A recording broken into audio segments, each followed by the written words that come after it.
Poor Donald Trump. He's trying and failing to find legal representation to defend him in this ongoing investigation regarding the top secret and classified documents that he potentially illegally took home with him to Mar-a-Lago. Now, when you take a look at Donald Trump's history with refusing to pay his lawyers, or his history of throwing people under the bus after they go through great lengths and bend over backwards to help him, you'll understand why lawyers might not be as willing to represent him in any case. But when it comes to something as big as treason charges or potential treason charges, you can understand why maybe representing Trump is not in anyone's best interest. But here's what we know based on a report from the Washington Post. Everyone is saying no, said a prominent Republican lawyer who, like some others, spoke on the condition of anonymity to discuss confidential conversations. Longtime confidants and advisors of Trump have grown extremely worried about Trump's current stable of lawyers, noting that most of them have little to no experience in cases of this type. So his legal team consists of pretty inexperienced lawyers, and I think that's reflected in the way that some of these investigations are going. You've got lawyers who have never dealt with any government-related lawsuits or criminal investigations. You have lawyers who have tiny little firms and have focused primarily on like real estate law. It's just not looking good for Trump. And look, to be sure, everyone deserves lawyers who will defend them, but no lawyer is forced to defend him, and that's where he runs into a problem here. Now, John Sale, who's a prominent Florida defense attorney who worked on the Watergate prosecution team, said that he turned down representing Trump last week. In fact, he's one of the few lawyers who was, who received a call from Trump, and it was, I guess, courageous enough to talk about it on the record. He said this: you have to evaluate whether you want to take it. It's not like a DUI. It's representing the former president of the United States and maybe the next one in what's one of the highest visibility cases ever. So I think what Sale said there was, he was being careful. Let's be careful. But I can also read between the lines. And when a lawyer is willing to sign on to an investigation or a case involving Donald Trump, they run the risk of, again, Trump throwing them under the bus. They run the risk of eventually becoming part of the investigation, as is the case, by the way, with the lawyer who lied to the DOJ about Trump having those classified documents in the first place. That lawyer might be in a lot of trouble. But nonetheless, here's what else we know. In another potential complication, any lawyer who made assurances to the FBI on Trump's behalf, again, could end up in a lot of trouble, because don't lie on behalf of Trump. Trump's search is also being hampered by his divisiveness, as well as his reputation for refusing to pay vendors and contractors who have worked for him. So let's talk about that a little bit. One lawyer told a story from early in Trump's presidency of his legal team urging him against tweeting about the Mueller probe, only to find he tweeted about it before they got to the end of the West Wing driveway. Several people said Trump was nearly impossible to represent and that it would be unclear if they would ever get paid.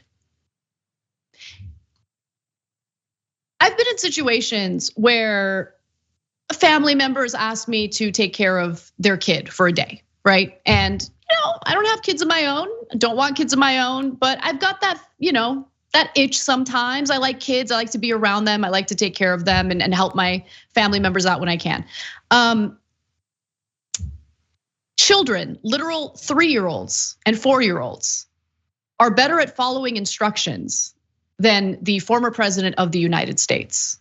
And so, yeah, any lawyer who would consider representing him, knowing full well that he will not take your legal advice, is crazy, absolutely crazy. And I knew that this day would come when lawyers would realize, not worth it.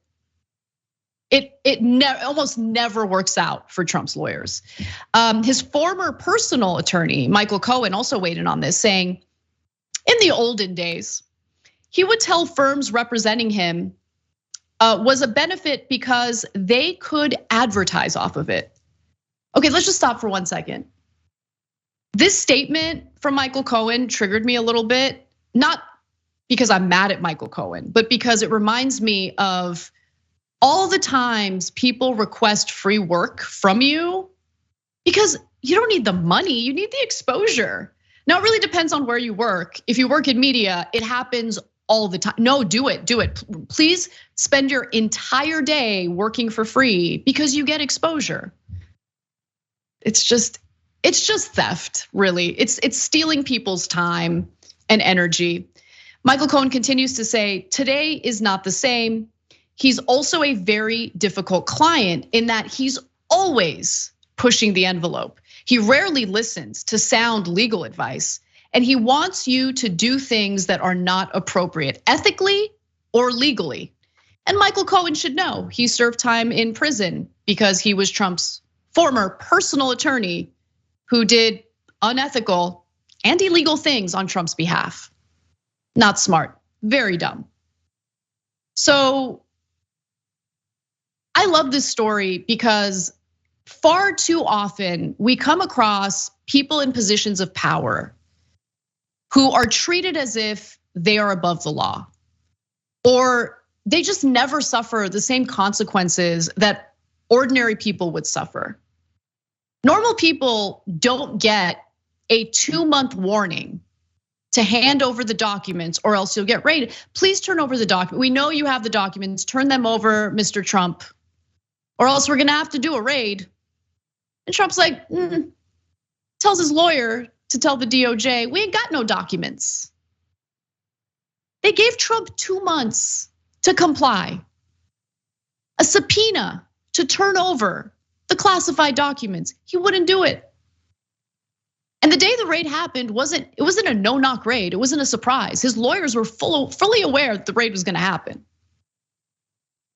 So, I mean, I think everyone deserves a fair investigation, even people I despise. I believe in fairness.